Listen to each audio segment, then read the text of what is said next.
Hiya, I'm Vicky O'Neon. We're at the London Palladium and you're watching Drummers Review.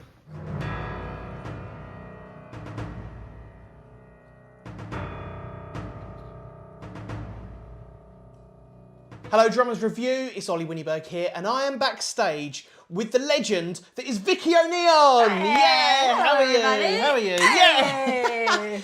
Yeah, backstage here in London at the London Palladium, and you're coming to the end of your tour with Anastacia. How has it been so far?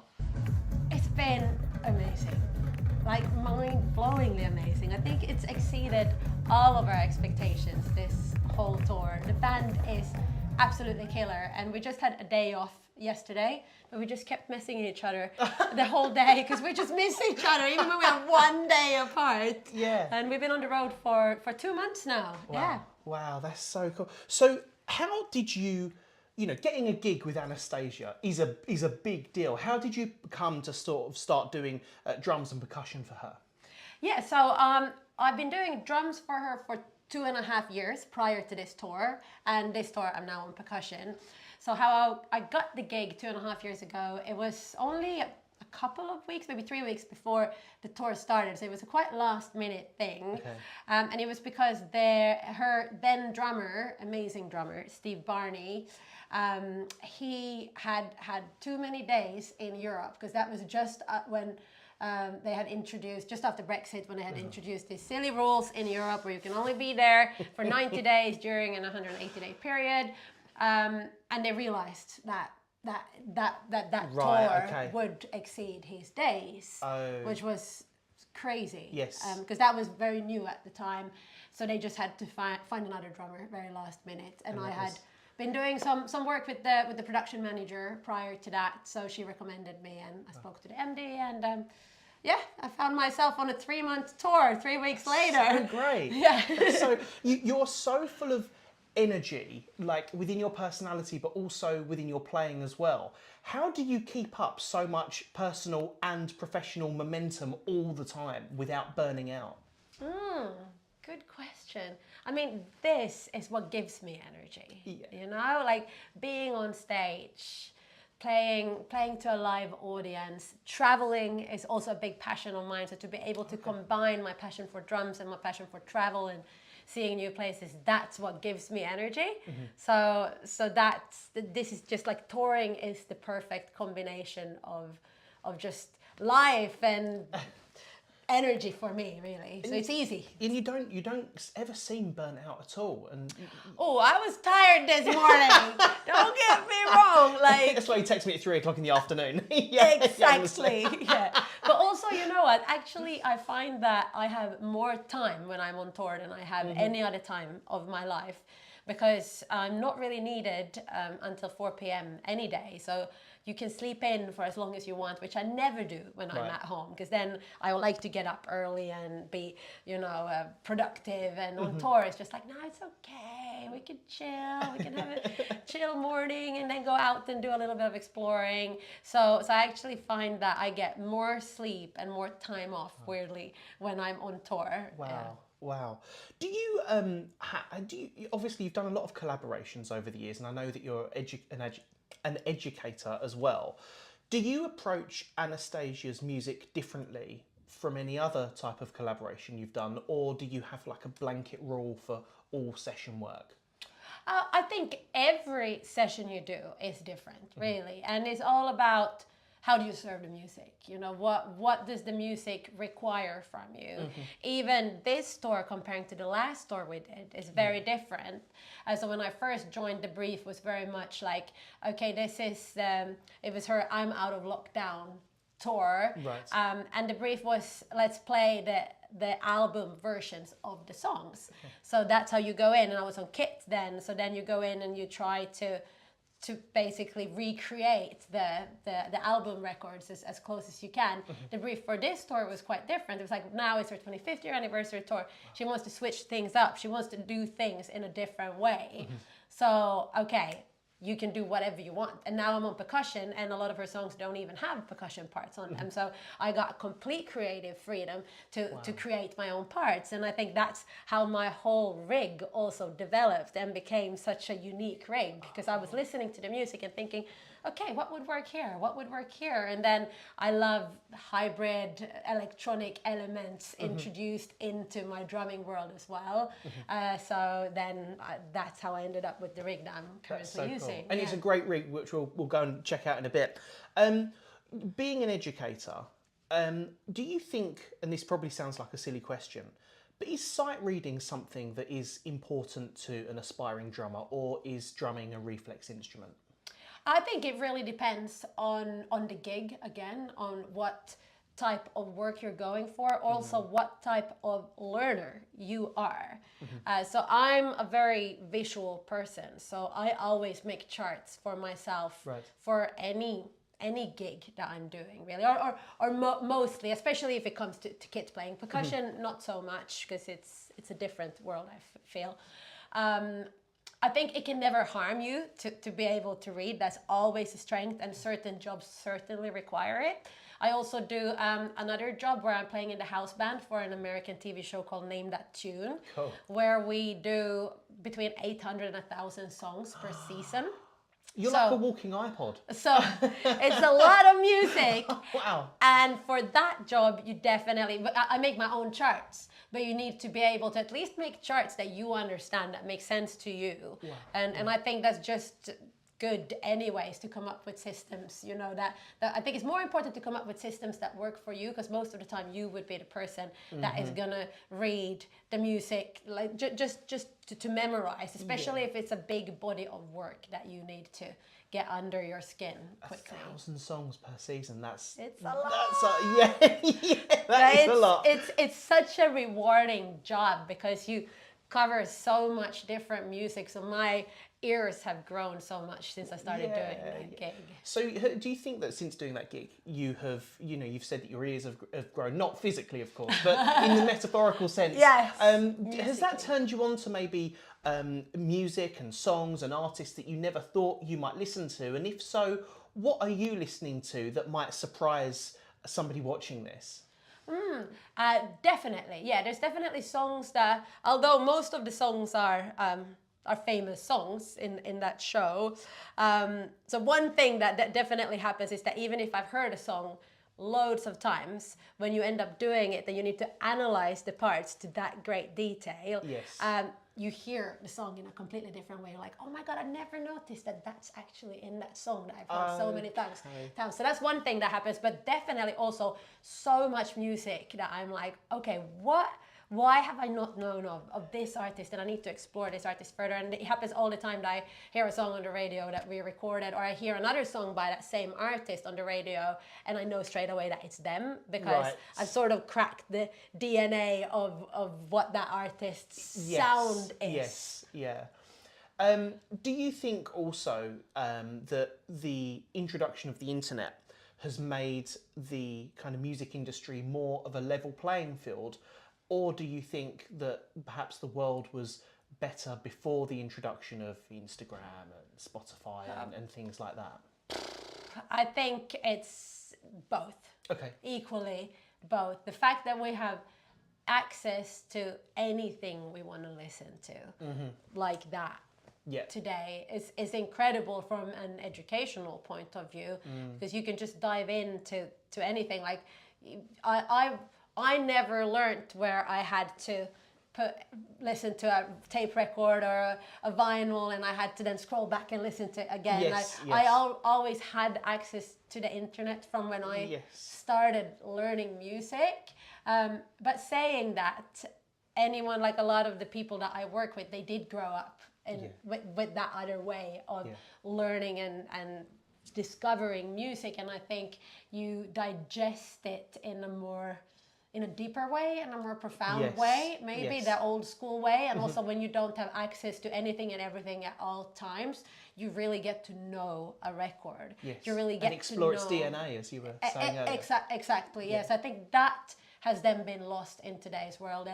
And obviously when it comes to Spotify and Pirate Bay, and like when all of that got introduced, it's ruined so much of the industry, and even us as musicians, the work that we get, because there's just not as much money in it. You know, there's not as much money in touring. There's no money in selling music these days. So obviously that then ripples down to us as session players and the work that is available to us. And then introducing AI, which is now coming in. Yes. You know, how much of our work is going to be replaced by that, you know, over the next few years. That's a bit of a scary one as well. Yes, yeah, no, definitely. I know that there's a massive question mark over AI, but with regards to like the internet and, you know, everything you were just touching on a moment ago, do you think that image is important for aspiring musicians, not just drummers in general? And I ask this because your brand is colour. You are Vicky O'Neon. You are colour, and you have one of the most notable looks in the industry. So,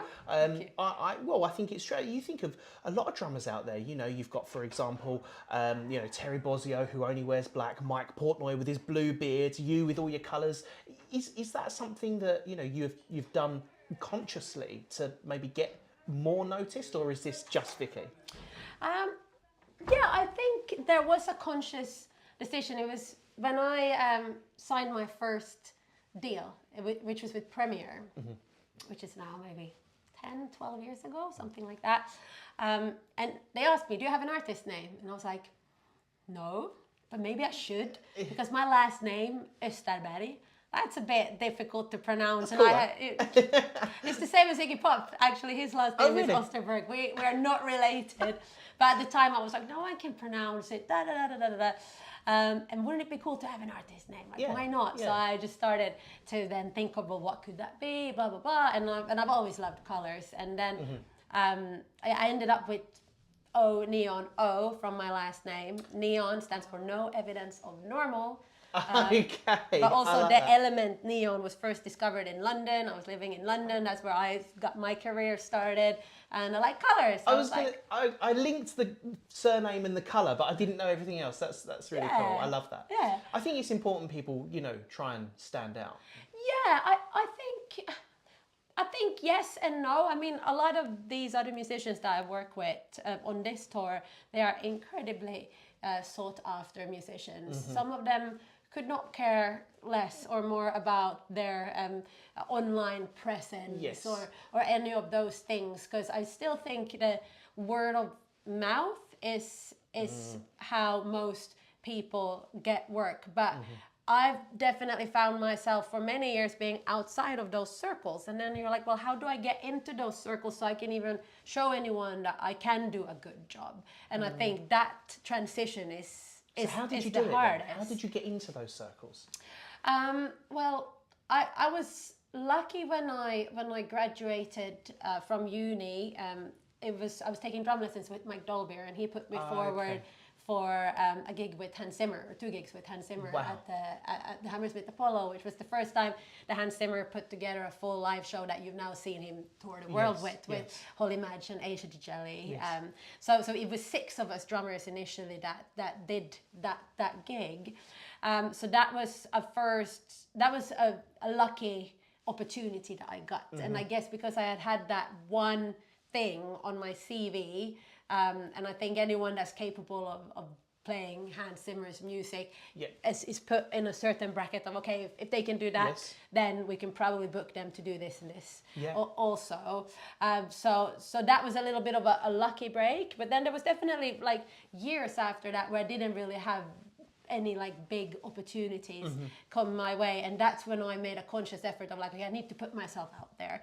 I need to just I started going to lots of jam nights. That was one way of just starting to get work in London in general, just to get some money for what I was doing, and then just build my brand. And in my case, I did try to start building an online presence so there could be a portfolio online where people could also see what I do. Yeah, no, I completely get that. I mean, we've spoken about touring the world, your relationship with social media, getting into the right circles, the right cliques. What for you so far in your career? You've played with people like Hans Zimmer up to Anastacia. What's been the biggest Spinal Tap moment of your career? Obviously, you haven't spontaneously combusted, which is great. That's obviously quite helpful. Might happen tonight. Who knows? But what has happened where you've kind of thought, oh, this could be on the next Spinal Tap film? Oh my God, that's a difficult question. I don't know if I've had any like disastrous moments like that. Nothing comes to my mind at the moment. I'm sure I will get in touch afterwards. I'm like, oh my God, Ollie, I forgot to tell you this happened, blah, blah, blah. I can't think of anything. But this is just like, this is not really a Spinal Tap moment because it's not a fun moment. But we were doing a gig in Finland with Anastacia, which is like, that's where I'm from. So it was the first time I've gone back home and done a big gig. So loads of my family and friends were in the audience. It was a big festival. And my pack, I was wearing it in my jeans and the volume just kept going down to zero. And there's nothing worse than when you're playing and obviously you're relying on, we play to click tracks, so you are the one who is providing the time for the rest of the band. And when your hands are stuck, you don't really have time to like keep fiddling with your pack at the back, of your jeans. So that was definitely a moment where I was like, gosh. And then we also had moments where the tracks just stop in the middle or like I haven't heard the click or whatever, and then you just have to like rely on your internal clock and just go, okay, this is it. I know where we are. When there is like no other element that is giving you time. It's just your internal clock that have to get you through. And then you get to the other side and you were like, I think I did all right. Yeah. Okay, that worked. And that's where you have to just rely on like your years of practice and Yes. Do you think that playing to a backing track and playing to click loses that humility from a live show, or do you think that it's just something that's been accepted into live music now? I don't think it loses it. Definitely not. Obviously, it depends on what you have on track. Like if you have too many elements on track, so the track is driving the band and not the other way around, then that can happen. And I think you can tell from an audience perspective, even if you're not aware of it, that it just doesn't feel the same. But when you just have a little elements, like we need a click track here just for the time code to control the lights alone. So some of the songs we have here, we only have a click track, so the lights will play in time with what we're doing, but that's it. There's nothing else, and it's always just trying to keep whatever you have on track to a minimum. And if there's any little elements that we literally physically can't do live, then you put them on track just to enhance the performance. But I think most certainly in this context of what we're doing here, it's only enhancing that performance. That experience, sometimes maybe you fail when the band is really driving and going for it, that you would want to go like a couple of BPM faster and then you're tied into that to that click. But that would be, I think I'd say, like the only downside maybe. No, I get and also with Ableton, that's why I love using Ableton Live, and I'm such a like Ableton geek and Ableton head, and I programmed all the playback that we're using here, and I'll show you my other little Ableton rig that I have on stage, controlling different effects for my percussion and stuff like that. But Ableton actually gives you freedom live to then also not be tied into a specific structure if you don't want to be. If you might want to run a chorus 3 times one night and 5 times another night, depending on the crowd interaction. With Ableton, all of that is very possible. Yeah. That's so incredible how it's incredible how technology has advanced so much. And I know we touched upon AI earlier, and there's a big question over that. But even doing something like that, feeding off the crowd interaction live, that's really cool. Obviously, stranger to the drumming community. Everyone loves you. I love the drumming community. It's like a big warm hug, right? I've seen you, a UK drum show. I know you've got a big presence in that sort of family. What do you think makes the drumming community so special? I mean, jokingly, you said it feels like you get a big warm hug, but it's true, isn't it? It really there's is. no other community like it. I think it's a specific type of person that gets attracted to the drums, playing the drums. Because if you think about the drummer's position, the drummer's role on stage is to provide a solid foundation for everyone else, for the music. So you can't really have a massive ego if that's what you're naturally drawn to. And I think that's just it within the drum community. There's no massive egos. Drumming, the purpose of drumming is it goes back so far, you know, in our societies, and it's always had a role, an important, a religious role, to just connect people. For as long as we can remember. And I think that is what we still feel, you know, within the community. We just want to connect, we want to share, we want to help each other, we want to just, you know, raise each other up as much as we can. And still, if we look at the drum community, we're still a very small community comparing to the rest of the big world. So we want to stick together. We have to look after each other. We have to, exactly. Thank you so much for, you know, sitting down with us here at Drummers Review, obviously backstage at London Palladium. You're nearly at the end of your tour. I know that we're going to see you a lot more in the future within the drumming community. Can I just ask you one final question? What is the best piece of advice you could give an aspiring drummer of any age, any ability, you know, whether they've stumbled across you and I chatting by accident, or whether they are a fan of your music or Anastasia's music or anything else that you've done? What would you say to somebody who is absolutely dedicated to their craft and wants to climb the next step on that ladder? Come to the UK Drum Show.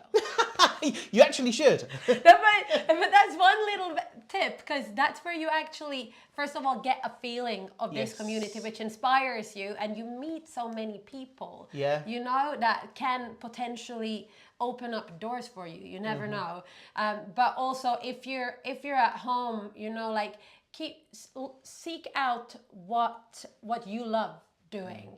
You know, musically, what gets you going, and because there's no point like trying to be the best at everything if it's something that you actually don't enjoy doing, and we can't be amazing at everything we're doing, especially not when we're first starting out. And that can sort of help you to create a little niche for yourself.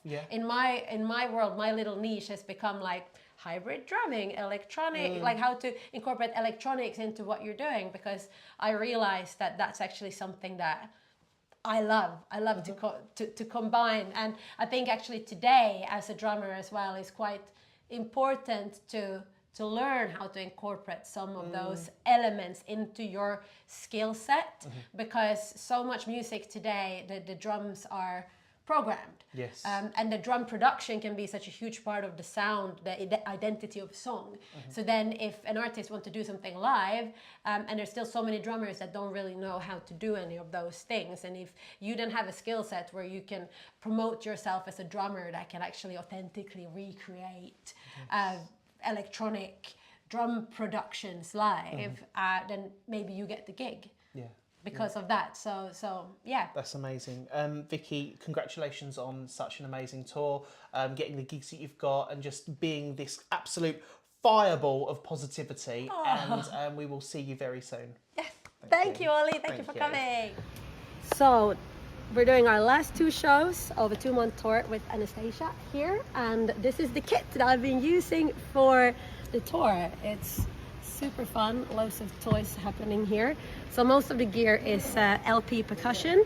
I got my Eddie Montalvo congas, bongos. I got a little timbale. I got a Dixon 10-inch snare drum, and then I got just a bunch of smaller percussion sounds. And then I also have these custom-built drums that Dixon built to me on a very short notice. I wanted to have something big that I could hit up here, and I told them, I gave them a very specific and weird brief, and I was like, can you build something that is very high up in the air? Initially I actually had a massive heart-shaped rack that they were hanging from, but that took up too much space from the backdrop, so now they are just coming off these poles here. and I have triggers attached to them. So depending on what songs we're playing, I have different type of samples, like big taiko drums, like massive impact drums that I'm hitting these on. So that's a really fun part of the show. Definitely adds to the show a lot. I'm running the show from the Roland SPD-SX. So from here I'm starting all the tracks, and I have a bunch of triggers. So the triggers up here is connected to this one. I also have a trigger on my tambourine. That's not something you see very often. It's by a Swedish company called What the Fuck Percussion. And what that means is that I can add specific reverb effects to my tambourine sound, something that I think every percussionist would always want to do. So if we have a big power ballad, we have the big power ballad reverb added. And I also have a cajon pedal that I've actually attached to the tambourine, so I can play it with my foot. So if I'm busy playing congas, I can also play my tambourine at the same time, which is amazing. I have my KT10 pedal. I have a cowbell on here for certain songs, so I can play cowbell and congas at the same time. Then I have the BT1 bars, where I have a bunch of different samples depending on what songs we're doing, so I can also play samples and congas at the same time. Here I have a clap stack, and I also actually have a clap stack trigger on that, which is really cool. So all my claps I'm playing from here. Then these two are also by What the Fuck Percussion. This is called a chain chime. You can't hear it now, but I have all of this connected to Ableton, and I have a bunch of effects that's running through Ableton. So depending on what song we have, I'm adding different effects to this one. This one sounds like airy, fairy, swooshy, and just adds like cool ambient effects to certain songs. This one is called the Reco Electro. So it's kind of like a spring reverb. You can also put it on your snare drum, but you can add loads of really cool effects. So that, again, depending on, in Ableton, it's just endless what you can do. But these just have like audio jack inputs basically, and then you just whack loads of effects on them. So I really customize specific sounds for specific songs, which is awesome. I also have this mic connected to my interface running through Ableton as an effect mic. So if I want to add any effects to any of my hand percussion, I can also do that. And I'm opening that mic by pressing down this here. So it's only picking up sound when I'm pressing that. So I have some like ping pong delays and effects like that, depending on what the songs are. And what else? Yeah, in general, this has been like a real game changer to have. I basically just MIDI mapped, and it's Axel Fagerberg, who runs What the Fuck Percussion. He actually came over to London for a couple of days before we started this tour, and he helped me to set up all this like super hybrid cool rig. We've MIDI mapped the different instruments to be turned on and off depending on what song we're playing. I also have a cabasa that actually has a jack input, so there's no bleed when I'm playing my cabasa, and I'm using that quite a lot. And I have a wah-wah effect pedal for my cabasa, so I can do really cool sounds like that. Also my shaker, jack input direct in, so even though I have a super soft shaker, the sound engineer gets, a front of house engineer gets a super clear signal from me directly from here. And those are basically on and off switches for these different instruments. So whenever I want to play the cabasa, now it's on, now it's off. Shaker, same thing. So yeah, a quite custom setup. And that's what's made it so fun to prep for this whole gig. And the band is absolutely killer. We're having the best time every night. We're now on show 36, I think, so it's been a good run, and there will be more in the summer. So yeah, that's my kit.